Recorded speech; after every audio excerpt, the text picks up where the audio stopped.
오늘부터는 제4과목 노동시장론입니다. 의외로 이 과목이 점수가 많이 안 나오는 분들이 들어 있어요. 의외로 좀 많이 늘어나고 있기도 한데, 왜냐면 이 경제학이다 보니까 아무래도 조금 막 그래프도 나오고 막 계산 문제 나오지요. 또 그런 거 싫어하는 분들은 또 공부하기가 또 싫어하시는 겁니다. 하지만 그것이 총 4장인데 1장에서만 거의 나옵니다. 1장에서. 1장은 노동시장에 관한 내용인데, 노동 수요와 노동 공급 내용인데 분량이 조금 다른 장에 비해서 많습니다. 그리고 2장은 임금, 3장은 실업, 4장은 노사관계. 평균적으로 각 단원마다 총 4장이므로 5문제씩 골고루 나온다면 좋은데, 그렇게 나옵니다. 근데 실업 파트가 분량이 적어서 거기에서 한 3문제 정도. 나머지 2문제가 1장 파트로 와가지고 1장에서 5개에서 7개, 그 이상까지 7개, 8개 이렇게 양이 많이 나옵니다. 그러니까 1장을 포기할 수는 없는 겁니다. 노동 수요, 노동 공급. 그 부분 제가 설명할 겁니다. 이 부분은요, 노동시장론은 어찌 보면 경제학에서는요, 노동경제학입니다. 저도 그걸 전공했거든요. 그래서 노동경제학이 좀 어려운 파트입니다. 그래서 경제학과 학생들이 학부에서는 거의 배우지 않습니다. 아예 안 배우는 학교가 굉장히 많아요. 주로 대학원 가서 배우는 것이 바로 노동경제학입니다. 그 정도로 질이 높습니다. 단, 여러분이 공부하는 이 내용은요, 세부적으로 깊게 들어가는 것이 아니라 노동경제학의 기본적인 것들, 흔히 말하면 수박 겉핥기식의 아주 표면적인 얘기만 나옵니다. 그런데 처음 듣는 여러분들은 어떻습니까? 그조차도 처음 듣기 때문에 어렵게 느껴지는 겁니다. 그래서 제가 그걸 충분히 여러분들이 시험장 가서 풀 수 있도록 제가 강의할 건데, 다만 강의는요, 표면적으로 안 하고 조금 한두 단계 좀 깊게 설명할 겁니다. 그래서 이해가 되면 시험 보는 곳은 제가 설명한 것보다 좀 더 쉽게 나오기 때문에 다 맞춥니다. 그래서 제가 강의하면서도 설명할 겁니다. 그러니까 꼭 저를 따라주시고, 특히 1장 버리면 안 됩니다.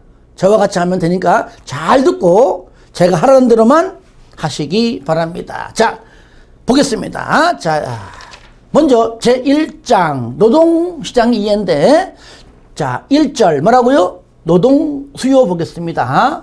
여러분들 노동 수요는 말 그대로 노동의 수요, 줄여서 노동 수요인데, 노동 수요, 노동할 사람들이 필요해요. 누가? 기업이, 사용자가. 그러니까 노동 수요는요, 철저히 기업의 입장, 사용자의 입장에서 바라보면 되는 겁니다. 2절 노동 공급은 노동의 공급, 노동을 공급해요. 누가? 근로자가, 구직자가. 그죠? 그들은 노동자의 입장에서 바라보면 된다는 얘기죠. 먼저 보겠습니다. 자, 노동 수요입니다. 자, 기업에서, 즉 사용자가 일할 사람이 필요해요 라고 하는 것이죠.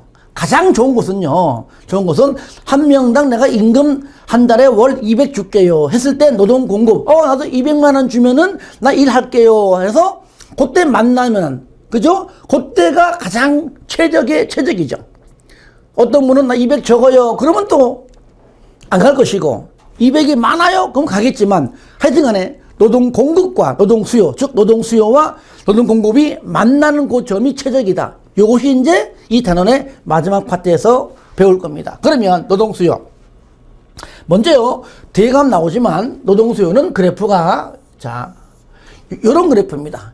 이쪽이 W, 뭡니까? 임금, 영어로 wage, wage의 줄임말 W입니다. WHE, 내가 다 안 쓰지 않을게요. 여기가 임금이고, 임금. 자, 이쪽은 뭐냐면 노동 수요입니다. 노동 수요. 여러분들이 보시면 여러분들이 그 다음 장 보면은 딱 페이지가 나옵니다. 아시겠죠? 452페이지 보시면 나옵니다. 아시겠죠? 나오는데 얘는 뭐냐? 이쪽은 labor demand. 그래서 이렇게 labor demand. 왜냐면은 노동 공급이 labor supply. 그래서 LS. 그래서 얘는 LD인데, 여기서는 정확하게는 labor demand인데, LD인데, 노동 수요 파트에서는 그래프가 이렇게 돼요. 설명하겠습니다. 그렇기 때문에 그래프를 보면은, 얘는 노동 수요네. 그래서 수식 쓸 때는 LD 다 써야 되지만, 그 외에는요, D 안 쓰고 그냥 L만 딱 쓴다는 얘기죠. 왜? 그래프 자체가 노동 수요 그래프임을 알기 때문에 L만 써도 얘가 노동 수요다. 이렇게 D를 생략한다는 얘기죠. 왜 그래프냐? 자, 잘 보세요. 기업에서요.